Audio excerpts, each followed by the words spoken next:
You all know this event has a very big significance. ಇದು ನಮ್ಮ ದೇಶದ ಇತಿಹಾಸದ ಒಂದು ಐತಿಹಾಸಿಕವಾದಂತಹ ಕಾರ್ಯಕ್ರಮ. ಮಹಾತ್ಮ ಗಾಂಧೀಜಿಯವರು 100 ವರ್ಷದ ಹಿಂದೆ 26ನೇ ತಾರೀಕು 3 ಗಂಟೆಗೆ 1924ರಂದು ಕಾಂಗ್ರೆಸ್ ಅಧ್ಯಕ್ಷರಾಗಿ ಆಯ್ಕೆಯಾಗಿದ್ದಾರೆ. ಅದೇ ಸಮಯದಲ್ಲಿ 3 ವರ್ಷದ ನಂತರ ಅದೇ ದಿನ 1924 ಆದ ಮೇಲೆ 2024 3 ಗಂಟೆಗೆ ನಮ್ಮ ಕಾಂಗ್ರೆಸ್ ವರ್ಕಿಂಗ್ ಕಮಿಟಿ, ಈಗೇನು ಗಾಂಧಿ ಬಾವಿ ಅಂತ ನಾವು ಕರಿತೀವಿ, ಗಾಂಧಿ ಪಂಪ ಸರೋವರ ಅಂತ ಹೇಳಿ ಅವತ್ತು ಹೆಸರಿಸಿದ್ದಾರೆ. ಅಲ್ಲೇನೆ ಎಕ್ಸ್ಟೆಂಡೆಡ್ ವರ್ಕಿಂಗ್ ಕಮಿಟಿ ಸಭೆಯನ್ನ ನಾವು ಹಮ್ಮಿಕೊಂಡಿದ್ದೇವೆ. ಅಂದು ಮಹಾತ್ಮ ಗಾಂಧೀಜಿಯವರು ಕಾಂಗ್ರೆಸ್ ಅಧ್ಯಕ್ಷರಾಗಿದ್ರು. ಇಂದು ಮಲ್ಲಿಕಾರ್ಜುನ್ ಖರ್ಗೆ ಅವರು ಆ ಸ್ಥಾನದಲ್ಲಿ ನಮ್ಮ ರಾಜ್ಯವನ್ನು ಗೆದ್ದಿದ್ದಾರೆ. ಅದು ನಮ್ಮೆಲ್ಲರೂ ಕೂಡ ಹೆಮ್ಮೆ ತಂದಂತ ಒಂದು ದೊಡ್ಡ ವಿಚಾರ. ಸೊ ಅಲ್ಲಿ ಎಕ್ಸ್ಟೆಂಡೆಡ್ ವರ್ಕಿಂಗ್ ಕಮಿಟಿ ಮೀಟಿಂಗ್ ನಡೀತದೆ. ಈ ದೇಶಕ್ಕೆ ಒಂದು ಅವತ್ತಿನ ಕಾಲದಲ್ಲಿ ಮಾರ್ಗದರ್ಶನ ನೀಡಿದ್ದಾರೆ. ಸ್ವಾತಂತ್ರ್ಯ ಹೋರಾಟ ನಾಯಕತ್ವವನ್ನ ಮಹಾತ್ಮ ಗಾಂಧೀಜಿಯವರು ವಹಿಸಿಕೊಂಡು ಈ ದೇಶಕ್ಕೆ ಅವರ ಮುಖಂಡತ್ವದಲ್ಲಿ ಸ್ವಾತಂತ್ರ್ಯ ಬಂದು ಅವರು ಮಹಾತ್ಮರಾದರು. ಆ ಇತಿಹಾಸ ನಿಮ್ಗೆ ನಾನಿನ್ನು ಹೇಳ್ಬೇಕಾದೇನಂತ ಇಲ್ಲ. ಇದನ್ನ ಸ್ಮರಿಸಿಕೊಳ್ಳಿಕ್ಕೆ ನಾವು ಈ ಕಾರ್ಯಕ್ರಮವನ್ನ ರೂಪಿಸಿದ್ದೇವೆ. ಇದು ಕಾಂಗ್ರೆಸ್ ಪಕ್ಷದ ಕಾರ್ಯಕ್ರಮ ಮಾತ್ರ ಅಲ್ಲ.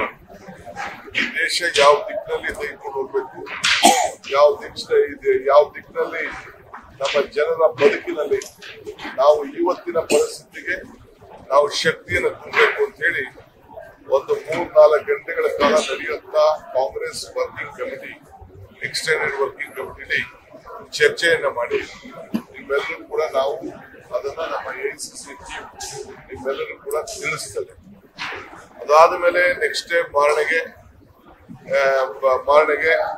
ಈ ಜಾಗದಲ್ಲಿ ನಾನೇನು ಇಲ್ಲಿ ಕೂತಿದ್ದೇನೆ, ಈ ಜಾಗದಲ್ಲಿ ಜೈ ಬಾಪು, ಜೈ ಭೀಮ್, ಜೈ ಸಂವಿಧಾನ್ ಈ ಒಂದು ವೇದಿಕೆಯ ಈ ಕಾರ್ಯಕ್ರಮದ ಹೆಸರು. ಇದು ಮಹಾತ್ಮ ಗಾಂಧೀಜಿಯವರ ನಗರ ಅಂತ ನಾವು ಇದಕ್ಕೆ ಘೋಷಣೆ ಮಾಡಿದ್ದೇವೆ. ಮಹಾತ್ಮ ಗಾಂಧೀಜಿಯವರ ನವನಗರ ಅಂತ ಹೇಳಿ ಘೋಷಣೆ ಮಾಡಿದ್ದೇವೆ. ಈ ಒಂದು ಸಮಾವೇಶದ ಹೆಸರು ಜೈ ಬಾಪು, ಜೈ ಭೀಮ್, ಜೈ ಸಂವಿಧಾನ್. ಇದನ್ನ ನಾವು ಈ ಹೆಸರನ್ನ ನಾವು ಈಗಾಗಲೇ AICC ಇಂದ ಘೋಷಣೆ ಕೂಡ ಆಗಿದೆ. ಸೊ ಈ ಕಾರ್ಯಕ್ರಮವನ್ನು ನಾವು ನಡೆಸ್ತಾ ಇದ್ದೇವೆ. ಈ ಕಾರ್ಯಕ್ರಮಕ್ಕೆ ನಮ್ಮ ವರ್ಕಿಂಗ್ ಕಮಿಟಿ ಎಲ್ಲ ಸದಸ್ಯರು, ನಮ್ಮ ದೇಶದಲ್ಲಿರುವಂತಹ ಕಾಂಗ್ರೆಸ್ನ ಹಾಲಿ ಮುಖ್ಯಮಂತ್ರಿಗಳು, ಮಾಜಿ ಮುಖ್ಯಮಂತ್ರಿಗಳು, ಹಾಲಿ ಎಲ್ಲ ಸಂಸತ್ ಸದಸ್ಯರನ್ನ ನಾವು ಆಹ್ವಾನ ಕೊಟ್ಟಿದ್ದೇವೆ. ನಮ್ಮ ಶಾಸಕರಿಗೆ ಆಹ್ವಾನ ಕೊಟ್ಟಿದ್ದೇವೆ.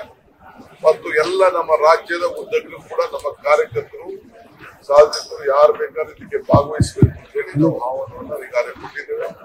ಈಗೂ ಕೂಡ ತಮ್ಮ ಮುಖಾಂತರ ಎಲ್ಲರೂ ಕೂಡ ಮುಕ್ತ ಅವಕಾಶವನ್ನು ನಾವು ಕೊಡ್ತಾ ಇದ್ದೇವೆ. ಜಾಗ ಸಾಕಾಗುವುದಿಲ್ಲ ಅನ್ನೋದು ನಮಗೆ ಅರಿವಿದೆ. ಆದ್ರೂ ಒಂದು ಐತಿಹಾಸಿಕವಾದಂತಹ ಸ್ಥಳದಲ್ಲೇ ಮಾಡಬೇಕು ಅನ್ನೋ ದೃಷ್ಟಿಯಿಂದ ಈ ಕಾರ್ಯಕ್ರಮವನ್ನು ಇಲ್ಲಿ ನಡೆಸ್ತಾ ಇದ್ದೇವೆ. ಇವತ್ತು ಏನು ನಮ್ಮ ಬೈಠಕ್ ಇದೆ ಅಂದ್ರೆ ವರ್ಕಿಂಗ್ ಕಮಿಟಿ ಮೀಟಿಂಗ್ ಏನಿದೆ ಅದು ಗಾಂಧಿ ಬಾವಿಲೇ ಮಾಡ್ತಾ ಇದೆ. ಗಾಂಧಿ ಬಾವಿ ಹಿಂದೆ ಎಲ್ಲಿ ಮಹಾತ್ಮ ಗಾಂಧೀಜಿಯವರು ಅಧ್ಯಕ್ಷರಾಗಿ ಆಯ್ಕೆಯಾಗಿದ್ರು ಆವತ್ತಿನ ಕಾಲದಲ್ಲಿ 80 ಎಕರೆ ಜಾಗದಲ್ಲಿ ಆ ಕಾರ್ಯಕ್ರಮವನ್ನು ನಡೆಸಿದ್ರು. ಅಲ್ಲಿ ಬಾವಿ ತೆಗೆದಿದ್ರು, ಅಲ್ಲಿ ಜನರಿಗೆ ನೀರು ಕೊಟ್ಟಿದ್ರು, ಎಲ್ಲಿ ಸಮಾವೇಶ ನಡೆಸಿದ್ರು ಅದೇ ಜಾಗದಲ್ಲಿ ನಾವು ಆ ಮೀಟಿಂಗ್ ಅನ್ನು ಕೂಡ ನಾವು ಇಟ್ಕೊಂಡಿದ್ದೇವೆ. ಆವತ್ತಿನ ಕಾಲದಲ್ಲಿ ನಾವು ದೇಶಪಾಂಡೆ ಅವರು, ಗಂಗಾಧರ್ ದೇಶಪಾಂಡೆ ಅವರು ನಮ್ಮ ಬೆಳಗಾಂನವರು, ಅವರು ಪ್ರಧಾನ ಕಾರ್ಯದರ್ಶಿ ಆಗಿದ್ರು. ಮತ್ತು ಪಂಡಿತ್ ಜವಾಹರ್ಲಾಲ್ ನೆಹರು ಅವರು ಕೂಡ ಕಾರ್ಯದರ್ಶಿಯಾಗಿ ಕೆಲಸ ಮಾಡ್ತಾ ಇದ್ರು. ಅವರಿಬ್ರು ಈ ಬೆಳಗಾಂನಲ್ಲಿ ನಡೆಯಲಿಕ್ಕೆ ಕಾರಣಭೂತರಾಗಿದ್ರು ಅನ್ನೋದು ಚರಿತ್ರೆ ಇದೆ.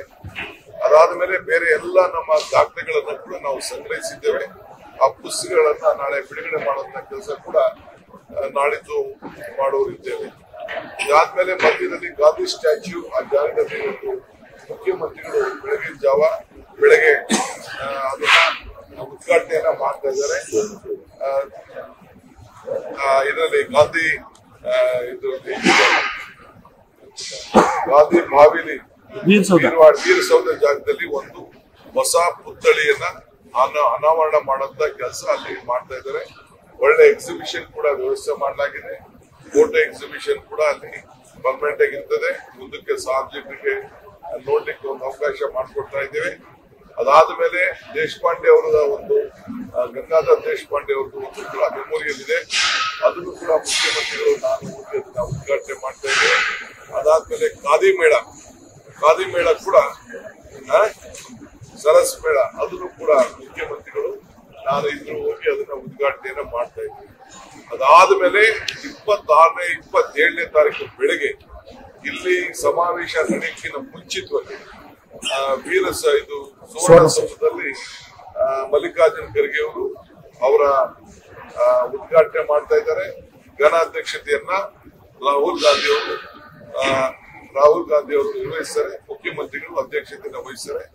ಸೊ ಎಲ್ಲಾ ಪಾರ್ಟಿಗಳಿಗೂ ಆಹ್ವಾನ ಮಾಡಿದ್ದೇವೆ. ಹೊರಟ್ಟಿ ಸಾಹೇಬರು, ಖಾದರ್ ಸಾಹೇಬರು ಅವರು ಕೂಡ ಅವರ ಮುಖಂಡತ್ವದಲ್ಲಿ ಸ್ಪೀಕರ್ ಅವರು, ಡೆಪ್ಟಿ ಕೌನ್ಸಿಲ್ ಚೇರ್ಮನ್ ಅವರು ಇರ್ತಾರೆ. ಮತ್ತು ಸ್ಥಳೀಯ ನಾಯಕರಿಗೂ ಕೂಡ ಆಹ್ವಾನ ಮಾಡಿದ್ದೇವೆ. ಎಲ್ಲ ರಾಜ್ಯದ ಸಂಸತ್ ಸದಸ್ಯರನ್ನ, ಶಾಸಕರನ್ನ, ಎಲ್ಲ ಪಕ್ಷಗಳು ಕೂಡ ಅದಕ್ಕೆ ನಾವು ಮಾಡಿದ್ದೇವೆ. ಅದು ಲಿಮಿಟೆಡ್ ಬಿಕಾಸ್ ಸೆಕ್ಯೂರಿಟಿ ಇರೋದ್ರಿಂದ ಸದ್ಯಕ್ಕೆ ಅದನ್ನ ಲಿಮಿಟ್ ಅರೇಂಜ್ಮೆಂಟ್ ಅವರು ಉದ್ಘಾಟನೆಗೆ ಎಷ್ಟು ಬೇಕು ಅಷ್ಟು ಮಾಡಿದ್ದೇವೆ. ಅದಾದ್ಮೇಲೆ ಸಾರ್ವಜನಿಕರಿಗೆ ಒಂದು ಅವಕಾಶವನ್ನ ಮಾಡಿಕೊಡ್ತೇವೆ. ಇವತ್ತು ಬೆಳಗಾವಿಯಲ್ಲಿ ಬಹಳ ಒಂದು ಒಳ್ಳೆ ವಾತಾವರಣದ ಸಂಭ್ರಮದ ದೀಪಾಲಂಕಾರ ಇದೆ. ನಮ್ಮ ಎಸ್ಕಾಂ ಅವರು ಬಹಳ ವ್ಯವಸ್ಥಿತ ಮಾಡಿದ್ದಾರೆ. ಬಹಳ ಚೆನ್ನಾಗಿ ಇಡೀ ರಾಜ್ಯದ ಜನತೆ ಬಂದು ನೋಡ್ಲಿಕ್ಕೆ, ವಿಶೇಷವಾಗಿ ಕಿತ್ತೂರು ಕರ್ನಾಟಕದ ಎಲ್ಲ ಜನರು ಕೂಡ ಬಂದು ಈ ಒಂದು ದೀಪಾಲಂಕಾರವನ್ನ ನೋಡಬಹುದು. ಒಂದನ್ನ ತಾವೆಲ್ಲ ಗಮನಿಸಬೇಕು. ನಾವು ಇತಿಹಾಸ ಪುಟ ತೆಗೆದುಕೊಂಡಿದ್ದೇವೆ. ಅಂದು ಕಾಲದಲ್ಲೂ ಕೂಡ 1904ರಲ್ಲಿ ಶಿವಸಮುದ್ರದಲ್ಲಿ ವಿದ್ಯುತ್ ಶಕ್ತಿ ಮೊದಲು ಪ್ರಾರಂಭ ಆದ್ರೂ ಕೂಡ 24ರಲ್ಲಿ ಬೆಳಗಾಂನಲ್ಲಿ ಆ ಎಐಸಿಸಿ ಸಮಾವೇಶಕ್ಕೆ ದೀಪಾಲಂಕಾರವನ್ನು ಅವತ್ತು ಕೂಡ ಮಾಡಿದ್ದಾರೆ. ಆ ಫೋಟೋ ಕೂಡ ನನ್ನ ಹತ್ತಿದೆ. ಅಲ್ಲಿ ಅವತ್ತು ದೀಪಾಲಂಕಾರ ಏನು ವಿಜಯನಗರದ ವಿರೂಪಾಕ್ಷ ಒಂದು ಗೋಪುರ ಇತ್ತು, ಆ ಗೋಪುರಕ್ಕೆ ದೀಪಾಲಂಕಾರ ಮಾಡಿದ್ದು ಫೋಟೋ ಕೂಡ ಇವತ್ತು ನಮಗೆ ಲಭ್ಯವಾಗಿದೆ. ಸೊ ಅದೇ ಮಾದರಿಯಲ್ಲಿ ನಾವು ಈ ಸಂದರ್ಭದಲ್ಲಿ ನಾವು ಮಾಡ್ತಾ ಇದ್ದೇವೆ. ಒಂದು 100 ಮೀಟರ್ ಮುಂಚಿತವಾಗಿ ನಾಳೆ ಎಐಸಿಸಿ ಎಲ್ಲ ವರ್ಕಿಂಗ್ ಕಮಿಟಿ ಮೆಂಬರ್ಸ್ ಒಂದು ಜಾಗದಲ್ಲಿ ಇದ್ಕೊಂಡು ಸೇವಾದಳದವರ ಜೊತೆಯಲ್ಲಿ ಆ ಒಂದು ಎಐಸಿಸಿಯ ವರ್ಕಿಂಗ್ ಕಮಿಟಿ ಜಾಗಕ್ಕೆ ಅವರು ಒಂದು ಪಾದಯಾತ್ರೆ ಮಾಡಿ ಆ ಸ್ಥಳಕ್ಕೆ ಹೋಗಿ ಭೇಟಿ ಕೊಡುವಂತ ಕಾರ್ಯಕ್ರಮ ಮಾಡ್ತಾರೆ. ಅಲ್ಲಿಂದ ನಮ್ಮ ಚರ್ಚೆ, ನಿರ್ಣಯಗಳು, ವಾದ, ಅನುಭವ, ಯಾವ ದಿಕ್ಕಿನಲ್ಲಿ ಈ ದೇಶ ಬಡ ಜನತೆಯನ್ನ ಯಾವ ಬದುಕಿನಲ್ಲಿ ತೆಗೆದುಕೊಂಡು ಹೋಗ್ಬೇಕು, ಈ ದೇಶದ ಯಾವ ರೀತಿ ಒಂದು ಐಕ್ಯತೆಯನ್ನ ಕಾಪಾಡಲಿಕ್ಕೆ ನಾವೆಲ್ಲ ಹೋರಾಟವನ್ನ ಮಾಡಬೇಕು ಅಂತೇಳಿ ಇಡೀ ದೇಶಕ್ಕೆ ಮಾರ್ಗದರ್ಶನ ಕೊಡುವಂತ ಎಲ್ಲ ಸರ್ಕಾರಗಳು ಕೂಡ, ಯಾವುದೇ ಸರ್ಕಾರ ಇರಲಿ, ಆ ಸರ್ಕಾರಕ್ಕೆ ಕಾಂಗ್ರೆಸ್ ಏನು ಒಂದು ಸಿದ್ಧಾಂತ ಅವತ್ತಿನ ಕಾಲದಿಂದ ಇವತ್ತವರೆಗೂ ಏನು ನಾವು ಇದ್ದೇವೆ ನಾವು ಮಾಡ್ಕೊಂಡು ನಾವು ಬರ್ತಾ ಇದ್ದೀವಿ.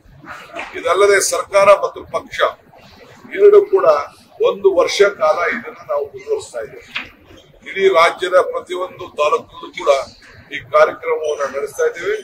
ಶಾಲಾ ಕಾಲೇಜುಗಳಲ್ಲಿ ಚರ್ಚಾ ಸ್ಪರ್ಧೆಗಳು ನಡೀತದೆ. ಗಾಂಧಿ ತತ್ವಗಳ ಬಗ್ಗೆ ಅವರ ಆಚಾರ ವಿಚಾರಗಳನ್ನ ಚರ್ಚೆ ಮಾಡುವಂತ ಒಂದು ಅವಕಾಶ ಮಾಡಿಕೊಟ್ಟು ಸರ್ಕಾರ ಮತ್ತು ಪಕ್ಷ ಎರಡು ಕೂಡ ಈ ಕಾರ್ಯಕ್ರಮವನ್ನು ನಿರ್ವಹಿಸಿದೆ. ತಾವು ಗಮನಿಸಿರ್ಬೋದು, ಈ ಅಕ್ಟೋಬರ್ 2ನೇ ತಾರೀಕು ಗಾಂಧಿ ಭವನದಿಂದ ಗಾಂಧಿ ಸ್ಟ್ಯಾಚ್ಯೂ ಒಂದು ನಡಿಗೆಯನ್ನು ಇಟ್ಟಿದ್ದು ಮತ್ತು ಕಾಂಗ್ರೆಸ್ ಪಕ್ಷ ಗಾಂಧಿ ಪುತ್ಥಳಿಯಿಂದ ಹಿಡಿದು ಸ್ಟ್ಯಾಚ್ಯೂಯಿಂದ ಹಿಡಿದು ನಮ್ಮ ಭಾರತ್ ಜೋಡೋ ಭವನವರು ಕೂಡ ಕಾರ್ಯಕ್ರಮವನ್ನು ಮಾಡಿ ಮಕ್ಕಳ ಜೊತೆ ಸಂವಾದವನ್ನು ಕೂಡ ನಾವು ಮಾಡಿದ್ದನ್ನು ತಾವೆಲ್ಲ ಗಮನಿಸಿರ್ಬೋದು. ಆ ನಿಟ್ಟಿನಲ್ಲಿ ನಮ್ಮ ಕಾರ್ಯಕ್ರಮ ಸರ್ಕಾರ ಮತ್ತು ಪಕ್ಷ ಎರಡು ಸೇರಿ ಈ ಗಾಂಧಿಯವರ ಆಚಾರ ವಿಚಾರವನ್ನ ಪ್ರಚಾರ ಮಾಡಲಿಕ್ಕೆ ನಾವೆಲ್ಲ ಕಾರ್ಯಕ್ರಮವನ್ನು ಸರ್ಕಾರ ರೂಪಿಸ್ತಾರೆ. ಮೈಸೂರಿಂದ ಎಲ್ಲಾ ಶಾಸಕರೆಲ್ಲ ಬಂದಿದ್ದಾರೆ. ಬೆಳಗಾವಿ ಜಿಲ್ಲೆದವ್ರು ಯಾಕೆ ಇನ್ವಾಲ್ವ್ ಆಗ್ತಾರಲ್ಲ ಸರ್ ಕಾರ್ಯಕ್ರಮ? ಬೆಳಗಾವಿ ಜಿಲ್ಲೆ ಶಾಸಕರು ಯಾರು ಬೆಳಗಾವಿ ಜಿಲ್ಲೆ ಶಾಸಕರಿಗೆ ಅವ್ರಿಗೆ ಸಪರೇಟ್ ಸಂಘಟನೆ ವ್ಯವಸ್ಥೆ ಮಾಡ್ಕೊಟ್ಟಿದ್ವಿ. ಅವರು ಜವಾಬ್ದಾರಿ ಬೇರೆ ಜಾಸ್ತಿ ಇದೆ, ಹೆಚ್ಚಿಗೆ ಅವರೆಲ್ಲ ಸಂಘಟನೆ ಮಾಡ್ಬೇಕು. ನಾವು ಬೆಂಗಳೂರಿಂದ ಜನ ಆ ರೆಪ್ರೆಸೆಂಟೇಟಿವ್ ಬರಕ್ಕಾಗಲ್ಲ. ನಾವು ಒಂದು ಕ್ಷೇತ್ರದಲ್ಲಿ ಬರೀ 100 ಜನ ಮಾತ್ರ ಬರಬೇಕು ಅಂತ ಹೇಳಿ. CWC ಮೀಟಿಂಗ್ ಅಜೆಂಡಾಗಳು ಏನೇನಿದೆ ಸರ್? ಅಜೆಂಡಾ ಮೀಟಿಂಗ್ ನ ಅವತ್ತೇ ನಾವು ತೀರ್ಮಾನ ಮಾಡ್ತೀವಿ. ಅವ್ರು ಮಾಡ್ತೀವಿ. ಡೆಲ್ಲಿ ವರ್ಕಿಂಗ್ ಕಮಿಟಿ ಅದೇ ಡೆಲ್ಲಿ ಕೂತ್ಕೊಂಡು ಚರ್ಚೆ ಮಾಡ್ತಾ ಇದೆ. ಡ್ರಾಫ್ಟಿಂಗ್ ಕಮಿಟಿ ಮೀಟಿಂಗ್ ಇದೆ. ಏನೇನ್ ಸಬ್ಜೆಕ್ಟ್ ಚರ್ಚೆ ಮಾಡಬೇಕು ಅದನ್ನೆಲ್ಲ ಅವರು ಸಬ್ಜೆಕ್ಟ್ ಆಗಿ ತಿಳಿಸ್ತಾರೆ. ಈ ವಿಚಾರಗಳು ಚರ್ಚೆ ಆಗುತ್ತೆ ಸರ್. ಅಂಬೇಡ್ಕರ್ಗೆ ಅಪಮಾನ, ಈ ಒಂದು ಸಮಾವೇಶ ಜೈ ಬಾಪು, ಜೈ ಭೀಮ್, ಜೈ ಸಂವಿಧಾನ. ಸರ್ 2 ದಿನ ಕಾರ್ಯಕ್ರಮ ನೋಡಿದ್ರೆ ಸುತ್ತಮುತ್ತ ಎಲ್ಲ ಶಾಲಾ ಕಾಲೇಜುಗಳು ಜಾಸ್ತಿ ಇದಾವೆ ಸರ್. ರಜೆ ಕೊಡ್ತೀರಾ 2 ದಿನ ಏನಂತ? ನಾವು ಅದನ್ನು ಮಾಡಕ್ಕಾಗಲ್ಲ. ಗ್ರೌಂಡ್ ಪಕ್ಕದಲ್ಲಿ 2 ಸ್ಕೂಲ್ ಇದಾವೆ, ಕಾಲೇಜ್ ಇದೆ, ಈ ಕಡೆ ಸ್ಕೂಲ್ ಇದೆ. ನೋಡೋಣ, ನಿಮ್ ಸರಿನ ಗಮನಿಸ್ಕೊಂಡು. ಪೊಲೀಸ್ ಈಗ ತಾನೇ ನಾನು ಪೊಲೀಸ್ ಕಮಿಷನರ್ ಆಫೀಸರ್ ನಾನು ಮೀಟಿಂಗ್ ಮಾಡ್ಕೊಂಡಿದ್ದೇನೆ. ಸುಮಾರು 3000ಕ್ಕೂ ಹೆಚ್ಚು ಪೊಲೀಸು ಇದೆಲ್ಲ ವ್ಯವಸ್ಥೆಯನ್ನು ಮಾಡ್ಕೊಂಡಿದ್ದಾರೆ. ಭದ್ರತೆ ವ್ಯವಸ್ಥೆಯಿಂದ ಎಲ್ಲ ಟ್ರಾಫಿಕ್ ವೆಹಿಕಲ್ಗಳಲ್ಲಿ ಜಾಗ್ರತೆ ಕೊಡಬೇಕು, ಪಾರ್ಕಿಂಗ್ ಜಾಗಗಳು ಅಂತೇಳಿ ನಾನು ಕೂಡ ಇಲ್ಲಿಗೆ ತಾನೆ ಅವ್ರ ಮೀಟಿಂಗ್ ಮಾಡ್ಕೊಂಡು ಇಲ್ಲಿ ಬಂದೆ. ಸೋನಿಯಾ ಗಾಂಧಿ ಮಲ್ಲಿಕಾರ್ಜುನ್ ಖರ್ಗೆ ಯಾವಾಗ ಬರ್ತಾರೆ, ಎಷ್ಟೊತ್ತಿಗೆ ಬರ್ತಾರೆ, ಎಲ್ಲಿ ಸ್ಟೇ ಆಗ್ತಾರೆ, ಈ ಕಾರ್ಯಕ್ರಮ ಪ್ಲೇಸ್ ಬರ್ಲಿಕ್ಕೆ ಏನೆಲ್ಲ ವ್ಯವಸ್ಥೆ ಮಾಡ್ತೀವಿ? ಆ ಸ್ಟೇ ಎಲ್ಲ ಅದೆಲ್ಲ ಬೇರೆ ವ್ಯವಸ್ಥೆ. ಅವ್ರಿಗೆಲ್ಲ ಸೆಕ್ಯೂರಿಟಿ ಆಂಗಲ್ ಅಲ್ಲಿ ಸರ್ಕ್ಯೂಟ್ ಹೌಸ್ ಅಲ್ಲಿ ಇರ್ತಾರೆ. ಎಷ್ಟೊತ್ತಿಗೆ ಬರ್ತಾರೆ, ಯಾವಾಗ ಬರ್ತಾರೆ ಸರ್? ಅದೆಲ್ಲ ಡೀಟೇಲ್ ಕೊಡ್ತೀವಿ ಸರ್. ನಿನ್ನೆ ಜಗದೀಶ್ ಶೆಟ್ಟರ್ ಅವರು ಆರೋಪ ಮಾಡಿದ್ರು, ಸಾರ್ವಜನಿಕರ ಹಣದಲ್ಲಿ ಕಾಂಗ್ರೆಸ್ ಇದೊಂದು ನಕಲಿ ಗಾಂಧಿಗಳ ಸಮಾವೇಶ ಮಾಡ್ತಾ ಇದೆ ಅಂತ ಅಂದ್ರು. ಬಹಳ ಸಂತೋಷ. ಅವ್ರಿಗೆ ಗೌರವಯುತವಾಗಿ ಆಹ್ವಾನ ಮಾಡಿಲ್ಲ ಅಂತ ಆರೋಪ ಮಾಡಿದ್ರು. ಗಾಂಧೀಜಿ ಅವ್ರ ಪುತ್ಥಳಿ ಅನಾವರಣ ಅಂದ್ರೆ ನೀವು ಗೌರವಯುತವಾಗಿ ಆಹ್ವಾನ ಮಾಡಿಲ್ಲ. ಬಂದು ಕಾರ್ಡ್ ಒಗೆದು ಹೋಗ್ತಾರೆ. ಗೌರವಯುತವಾಗಿ ಕಾರ್ಪೆಟ್ ಮನೆಯವ್ರಿಗೆ ಕಾನ್ಸೆಪ್ಟ್ ಕಣ್ಣ ಎದುರುಗಡೆ ನಾನೇ ಕೂತ್ಕೊಂಡು ಮುಖ್ಯಮಂತ್ರಿಗಳು ಅವ್ರಿಗೆ ಫೋನ್ ಮಾಡಿದ್ದಾರೆ. ಅಶೋಕ್ ಫೋನ್ ಮಾಡಿದ್ದಾರೆ, ಲ್ಯಾಂಡ್ ಸಭೆಗೆ ಫೋನ್ ಮಾಡಿದ್ದಾರೆ, ಕೌನ್ಸಿಲ್ ಚೇರ್ಮನ್ ಫೋನ್ ಮಾಡಿದ್ದಾರೆ, ಸ್ಪೀಕರ್ ಮಾಡಿದ್ದಾರೆ, ಎಲ್ಲ ಮಾಡಿದ್ದಾರೆ. ಇನ್ವಿಟೇಷನ್ ಅಲ್ಲಿ ಅವರು ಕೂಡ ಹೆಸರು ಹಾಕೊಂಡಿದ್ದಾರೆ. ಇದು ಬಿಡಿ, ಅವ್ರು ಬಿಜೆಪಿ ಸರ್ಕಾರ ಇದ್ದಾಗ ಸುರೇಶ್ ಅಂಗಡಿ ಹೆಣನ ಗೌರವ ತಂದು ಈಗ ಹಾಕ್ಲಿಲ್ಲ. ಅದಕ್ಕೆ ಫಸ್ಟ್ ಅವ್ರು ಮಾತಾಡಕ್ ಹೇಳಿ, ಅವ್ರು ಬೀಗ್ರು ಹೆಣನ ಪಾಪ ಕೊರೋನಾ ಬಂದು ಸುತ್ತದಲ್ಲ, ಯಾವ ಬಿಜೆಪಿ ಲೀಡರ್ ಮಾತಾಡ್ಲಿಲ್ಲ. ಅಲ್ಲಿಗೆ ತೆಗೆದುಕೊಂಡು ಬಂದು ಒಂದು ಸ್ಪೆಷಲ್ ಫ್ಲೈಟ್ ಅಲ್ಲಿ ಆ ಕುಟುಂಬದವ್ರಿಗೆ ಸಾರ್ವಜನಿಕರಿಗೆ ನೋಡಕ್ ಕೊಡ್ಲಿಲ್ಲ. ಏನಾಗಿತ್ತು, ಜಗದೀಶ್ ಶೆಟ್ಟರ್ ಬಾಯಿಯಾಗ ಮಾತಾಡಕ್ ಆಗಿರ್ಲಿಲ್ಲ. ಸರ್ ಅವ್ರು ಹೇಳೋದು, ಈ ಕಾರ್ಯಕ್ರಮವನ್ನ ಇಷ್ಟೊಂದು ಗಾಂಧಿ ಮೇಲೆ ಪ್ರೀತಿ ಇದ್ರೆ ಕೇಂದ್ರ ಮತ್ತು ರಾಜ್ಯ ಸರ್ಕಾರಗಳೇ ಸೇರಿ 500 ಕೋಟಿ ಖರ್ಚು ಮಾಡಿ ಮಾಡ್ಲಿಕ್ಕೆ ನಾವು ರೆಡಿ ಇದ್ವಿ, ಆದ್ರೆ ನೀವು ದೂರಿಟ್ ಮಾಡ್ತಾ ಇದ್ದೀರಿ ಅಂತ. ಈಗೂ ಟೈಮ್ ಬಾಗಿಲ್ಲ, ಇನ್ನ 1 ವರ್ಷ ಇದೆ. ದಯವಿಟ್ಟು ಅವ್ರಿಗೆ ಇಲ್ಲೇ ನಮ್ರತೆಯಿಂದ ಈ ದೇಶದ ಜನತೆ ಪರವಾಗಿ ನಾನು ಪ್ರಾರ್ಥನೆ ಮಾಡ್ತಾ ಇದ್ದೀನಿ, ಕೈ ಮುಗಿದು ಕೇಳ್ಕೊಳ್ತಾ ಇದ್ದೀನಿ. ಈಗೂ ಅವರೇ ಮುಂದಾಳತ್ವವನ್ನು ವಹಿಸಿಕೊಂಡು ಅವರೇ ಮಾಡಿ, ಅವರಿಂದ ನಾವು ಒಬ್ಬ ಸೇವಕರಾಗಿ ಕೆಲಸ ಮಾಡ್ತೀವಿ. ಸ್ಟೇಟ್ ಗವರ್ಮೆಂಟ್ ಇಂದ ಪ್ರಪೋಸಲ್ ಹೋಗಿಲ್ಲ ಫಾರ್ ಜಾಯಿಂಟ್ ಸೆಲೆಬ್ರೇಷನ್ಸ್ ಅಂತ ಅವ್ರ ಅಲಿಗೇಷನ್. ಕೇಂದ್ರಕ್ಕೆ ಪ್ರಸ್ತಾವನೆಯನ್ನ ಸಲ್ಲಿಸಲಿಲ್ಲ ಅಂತೇಳಿ ನಾವು ಸದನದಲ್ಲಿ ಹೇಳಿದ್ವಿ. ನಮ್ ಸ್ಟೇಟ್ ನಾವು ಮಾಡ್ತಾ ಇದೀವಿ. ಸೆಂಟ್ರಲ್ ಗವರ್ಮೆಂಟ್ ಅವ್ರ ಡ್ಯೂಟಿ. ಪ್ರತಿ ನೋಟಲ್ಲೂ ಗಾಂಧಿ ಯಾಕೆ ಬರ್ತಾ ಇದೆ? ಪ್ರತಿ ನೋಟಲ್ಲೂ ಗಾಂಧಿ ಇದಾರಲ್ಲ, ಅಲ್ಲ ಅವ್ರ ಅರಿವಿಲ್ಲ ಅವ್ರಿಗೆ. ಅಂದ್ರೆ 3 ವರ್ಷದ ಹಿಂದೆ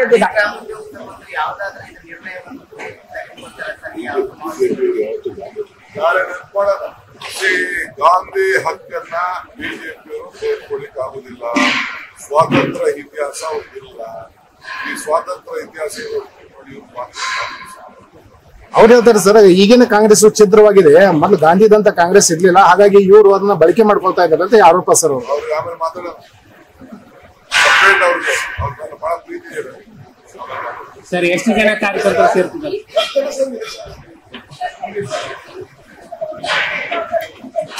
I'm very happy today. Lots of media friends have come from all over the country. It's a historic occasion. On 26th of December, at 3 p.m., Mahatma Gandhi was being elected as the president of Indian National Congress at Gandhiwell at Tilakwani, which is called Purpa Sarovara Well. So, in the same place, Congress working committee extended working committee, speech and secretary, all our Congress working committee members, PCC president and the CLP leaders is going to attend the presentation. Actually, about 100 Congress members are coming. They will attend this Jai Babu, Jai Bhim, Jai Samvidan Foundation, which will be held here.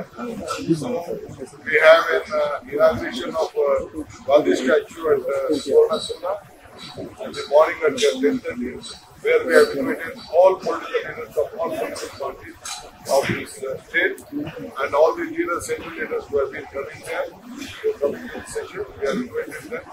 Only about more than 600 invitees, and all the freedom fighters of Punjab also will be invited for this Gandhi statue. And there is a government program, there is a political party program. So it is a political program. We invite all the leaders and all the common man who can attend. Beautiful lighting arrangement has been made in the history of Belgaum. This is one of the greatest occasions where Gandhiji's 100 years will be celebrated, and the new year which will give light to the country. We are looking at a greater light to the country. The resolution passed in the extended working committee will give a new hope to the country. I am sure the BJP government which is running this country will also take a lead out of that extended committee resolution, and they will work towards the development and peace and communal harmony